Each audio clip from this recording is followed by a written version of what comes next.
Hey everyone, welcome to my channel. In this video we are going to write a function so that we can send commands to our motor more efficiently. So let's get started.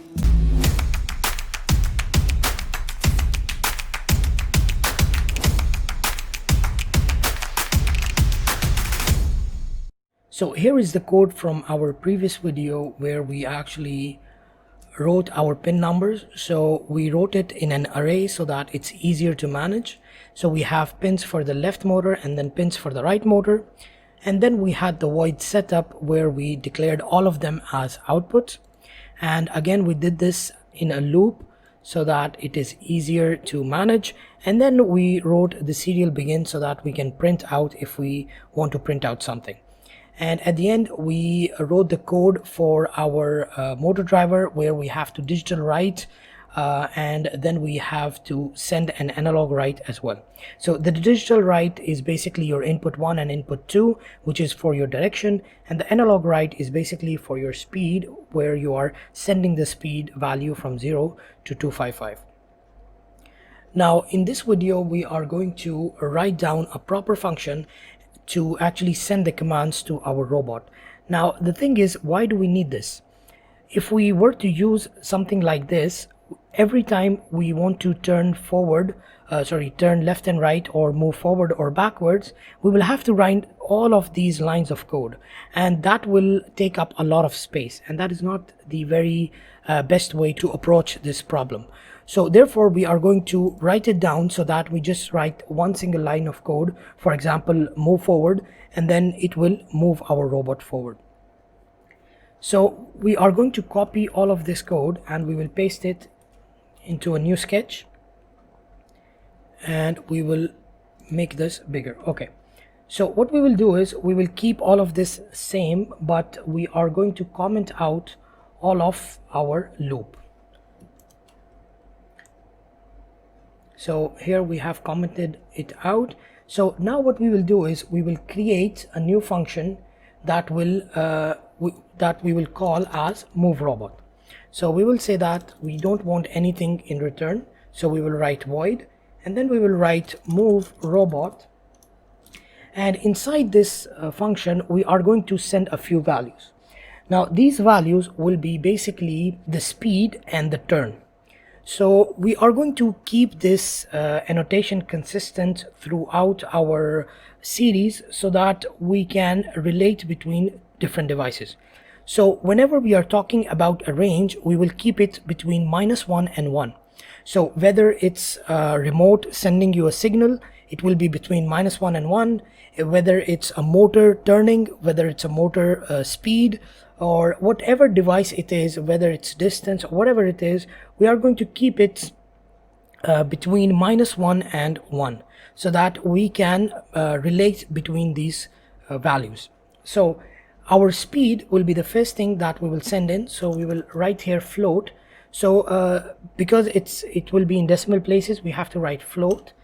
So we will write here my speed, and then we are going to send in our turn. So we will write here float, and then we can write my turn. So these two values will be the ones that will determine how much fast are you going forward or backwards. If you are sending, for example, -1 to the speed, it will go backwards at full speed. If you're sending 1, it will go forward at full speed. And then we have the turn. So again, if you are turning, if you're sending 1, it will go, for example, to the right, and if you are sending -1, it will go towards the left, and you will have all the values in between as well. So next we are also going to add a delay. So if we want to, we can add a delay here. So we can write t is equals to 0, which is basically your time, and by default we are giving it a value of 0. So if the user wants to define that I want to delay, for example, I want to move forward for 5 seconds, then instead of 0 you will put 5 seconds. So but in this case we are not going to define anything, so by default it will be 0.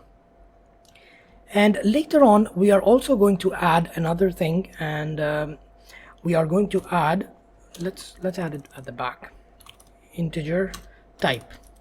So this will be basically what type of movement are we going to do, because your mechanism wheels can go forward, backwards, they can also go left and right, and they can also go diagonally. So because we don't want to put a lot of buttons for controlling each one of these, so we will put a type, and then we can define whether we want to go forward, backwards, left, right, or diagonally. So for now we will put it as 0. So both of these values will have a default value of 0.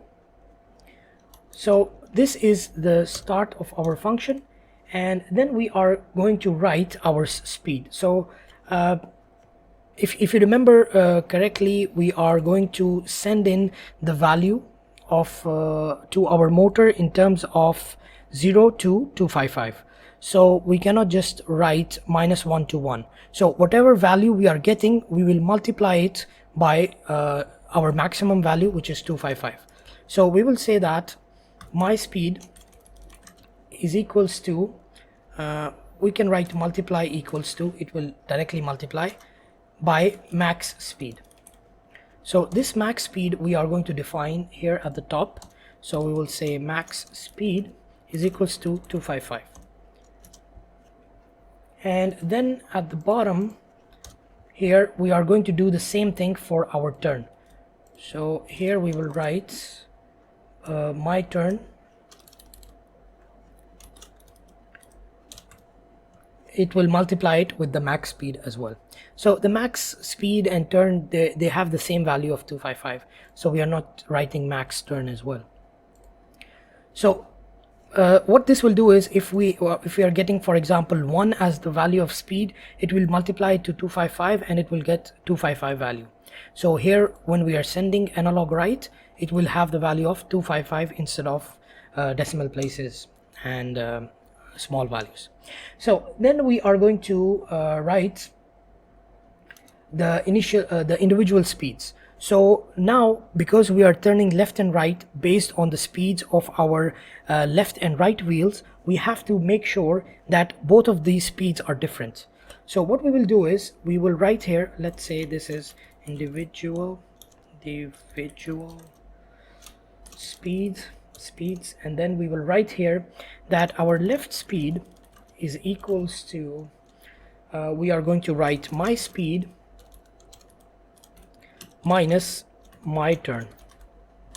So if we put the value of, if we don't put any value of turn, it should go forward, right? So that is the idea. And the same thing we will do to the right speed, and instead of minus we will write plus. So this will allow us to turn in the other direction, not the other direction. So basically one will be reduced, so you are decreasing the value from one side and you are increasing the value from the other side. So this is what is happening. And because we are getting the value as float, we just want to convert it, because in the analog write we have to send an integer value, not a float. So we are going to write here integer and integer here as well. Yeah, what is this bracket for? Okay, this is for the, okay, so now we are going to set the limits to our speed. So what happens is, sometimes if you are using a remote control, or by mistake sometimes you send a value that is not in the range. So you have to make sure that the value does not exceed. So we are going to write here that the limit, this happens especially in the case of remote controls. If you are relying on, for example, a computer vision algorithm, it might send you a wrong value, and it might mess up with the code over here. So we have to make sure we are limiting it. So we will say that left speed is equals to constrain, and we will constrain it, we will constrain the left speed, and we want to constrain it between the max speed and the max speed. So we will write here max speed. So it is the negative of max speed, so minus 255 to 255. So that will be our constraint. Okay, and then we are going to write the same thing but for the right side. So instead of left, we are just going to copy paste the right side. Okay, so now that we are done over here, the next thing we will do is we are going to send in all the speeds. So now we are done with the speed. We have converted our speed into the values that analog write can understand, and we have also accounted for the turn. So we are good to go in terms of the speed. So we can just send it out. So we can write here send speed. Okay, so we are going to, let's just copy it instead of typing it. So here we are going to write analog write motor pins left 0 is 25, and instead of 25 it will be now left speed, right? And one more thing that we have to make sure now, whether the value is negative or positive, we don't care when we are sending the analog write. Analog write does not understand negative values, so we have to send a positive value. For the direction, whether it's positive or negative, we have to change the inputs, which is input pin 1 and input pin 2. So that will come later on. So here we have to make sure that we are not sending any negative values. So we will take the absolute of it. So then we are going to apply the same thing to our, I think this one was 5. Yeah, this is 5. So this is the second enable pin for the second motor on the left side, and then we have for the right side. So we are going to copy that, and let's just copy this, and we can write here right, and then we have to copy the write speed. So that should send the speed to our motor. Now the last thing that we have to make sure of is the direction. So which direction we actually have to move. So if the value is below 0, then it means it's the negative direction and we have to go, let's say, in the backwards direction. And if the speed is in the positive side, then we have to go, for example, in the forward direction. So we are going to set it over here. So we are going to say that, and this we have to do both for the left and the right speeds. So first let's do for the left. So we will write here if our left speed is greater than 0, which means we have to go forward, then we are going to say that digital write, let's just copy again. So this is the part we have to copy, and we will write here, let me remove the comments, and actually it's a little annoying, let's just format this. Okay, so if the left speed is greater than 0, which means you have to go forward, then we will digital write our pin number at element 1 as 1 and then element 2 as 0. So this will move in the forward direction. We know this is forward because in the previous tutorial, we actually ran all of the motors in the forward direction. So all of these are basically forward right now. So this will move in forward. Then we have to move the backward, the motor on the back as well in the forward direction. So in that case it was 0 and 1. So let me just copy this and we will write it here, and this time it is 0 and 1. Okay, so this is for one side of our motors. So this is the left speed if it's going forward. If it's not going forward, then we have to make sure that it is going in the opposite direction. So we will write here that we will reverse the direction. So we will make this 0, we will make this 1, 1 and 0. So this way, if the speed is above 0, it will go forward, and if the speed is below, it will go backwards. And we are going to copy all of this. This is, let me just scale it down. Okay, so this is the part we are copying, and we will paste it again. So instead of the left speed, now we will write just right speed. So I will copy that, and here we are going to write right speed, and instead of the left motor, we are going to write right motor. So over here, and then we will write here, all of these are, oh, did I copy wrong? Let me copy again. Okay, and then we will write here right. So I know we can find and replace, but this is just a few lines, so we can do it like this. So I'm confident that this should work. Okay, anything left? Yeah, the time.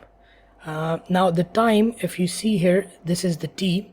So whenever this happens at the end, we are just going to add a delay, and we will just put T inside. That's it. So this will delay for however many seconds we want, and that should be good. So now what we can do is we can remove all of this. And instead of writing all, actually let me keep it so that you can see. So let's write here that we want to move the robot, and we want to move it at 0.2% speed. No, 0.2 means 20% speed, and then we are going to give it a 0% turn, and then 0 for the type, and then let's say 50 for this delay. Okay, so let's run this and see what happens. Actually, we have to save motor function test max speed. Oh, I forgot to write integer. And okay, so we have a few errors. Left speed was not declared. Oh, okay, we did not declare these things, so we have to go up, and we did not declare the left speed and the right speed. So let's run that again, hopefully no errors, and still we have an error. Okay, in the limit we have to put a semicolon. So this is actually quite usual. You always get a few errors before you can get it up and running. So here we forgot the semicolons, and oh, let's close that and let's run it again. This is the third time, so third time's the charm, right? Okay, so this is uploaded. Now let's see how it works. So if I turn on the motors now, there you can see that all of them are moving forward, and we just wrote one line of code and everything worked out at the end. So now we can see that all of this was converted into just one line of code. So we don't have to worry about all of this every time, so we can just write it like this. So now let's try to check different functionalities. So let's say it will go forward for, let's say, 2 seconds, and then we are going to move it, let's say, in the negative direction at the same speed, and then we will, let's say, let's add a turn this time. So we'll put this as 0 and this 0. Let's say 5, and then we will add the turn on the other side. Of course you can add a value over here as well, so you can write 0.5 and 0.5, but I want to show you the complete opposite. That's why I'm putting 0. So let's run this and try. So it's going forward now for 2 seconds. 2 seconds it's going back. Now you can see they are opposite directions, so therefore it is running. So all of the cases are running properly. So this is, I think, the turn. So let's test them out on the ground. So it's going forward, it's going backwards, it's turning left, now it's turning right. So all of the conditions are working properly.